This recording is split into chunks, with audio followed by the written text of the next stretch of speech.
Sadiq M ভাইয়ের সঙ্গে বিয়ের সাথে ছবি দিয়ে তারা প্রমাণ করার চেষ্টা করছে আমি শিবির করি। মন গড়া কথা যেন আমাকে শিবির বানানো যায়। অনুগ্রহ করে আমাকে কোনো পলিটিক্যাল পার্টিতে এঙ্গেজ করবেন না, কোনো পলিটিক্যাল পার্টির সাথে আমাকে যুক্ত করবেন না। আমি কোনো পলিটিক্যাল পার্টির সাথে সংশ্লিষ্ট নই। জানে নাকি তারেক রহমান সাহেব কিংবা লন্ডন থেকে জানে নাকি, এটা তো কোনো খারাপ স্লোগান বা কোনো, এটা কষ্টের জায়গা হতে পারে যে কারো স্বাভাবিকভাবে যারা রাজনীতি করে কিংবা এক পক্ষ আরেক পক্ষের একটা কষ্টের জায়গা থাকে, একজন আরেকজনের বিপক্ষে স্লোগান দিলে এটা খুব স্বাভাবিক। কিন্তু আমি কোনো রাজনীতি করি না, তবু আমার এই স্লোগানের জন্য যদি কারো আপনাদের কষ্ট পাওয়া থাকে আপনারা অবশ্যই সেটা ক্ষমা সুন্দর দৃষ্টিতে দেখবেন। কিন্তু আমি আবারও বলছি, এটার জন্য অনুগ্রহ করে আমাকে কোনো পলিটিক্যাল পার্টিতে এঙ্গেজ করবেন না, কোনো পলিটিক্যাল পার্টির সাথে আমাকে যুক্ত করবেন না। আমি কোনো পলিটিক্যাল পার্টির সাথে সংশ্লিষ্ট নই। প্রমাণ করবেন আমি ডাকসু নির্বাচনের সময় শিবির সংশ্লিষ্ট প্যানেলের পক্ষে কোনো প্রচারণা করেছি কি না, যদি কেউ প্রমাণ করতে পারেন আমি আমার দায় মেনে নেব। বরঞ্চ আমি প্রমাণ করতে পারবো যে ডাকসু নির্বাচনের সময় আমি ছাত্রদলের আমার হলের সোলাইমান রবি, তার পক্ষে আমি আমার হলে বেশ কিছু জুনিয়র বেশ কিছু কক্ষে, আমার নিজের কক্ষে আমার ফ্লোরে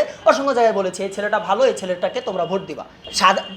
কোনো পক্ষের কোনো প্রচারণা, কোনো পক্ষের কোনো মানে বিরূপ গান গাওয়া কিচ্ছুতে আমি যুক্ত নাই। আমার কাছে ওই সময়টা আমাদের কাছে সবার কাছে ডাকসু নির্বাচন একটা আনন্দের মতো ছিল, সেখানে সবাই সবার নিজস্ব মতামত প্রদান করেছে। সুতরাং আপনি যে কথাটা বলছেন যে আমি শিবিরের পক্ষে প্রচারণা করেছি, এটার কোনো প্রমাণ নাই, এটা একটা মন গড়া কথা যেন আমাকে শিবির বানানো যায়। এখন আমাকে শিবির বানানো যায় এইখানে আরেকটা বিষয়, আমার ছবি দিয়েছে ডাকসুর সাদিক এম ভাইয়ের সঙ্গে বিয়ের সাথে ছবি দিয়ে তারা প্রমাণ করার চেষ্টা করছে আমি শিবির করি।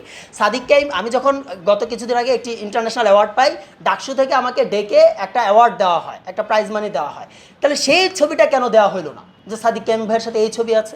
সাদিক কাইম ভাইয়ের বিয়েতে তো আমাদের সমাজের প্রতিমন্ত্রী হয়, আমি যদি ভুল না করে থাকি, ইশরাক সাহেব, তিনিও গিয়েছেন। তাহলে কি ইশরাক সাহেব শিবির হয়ে গেছেন?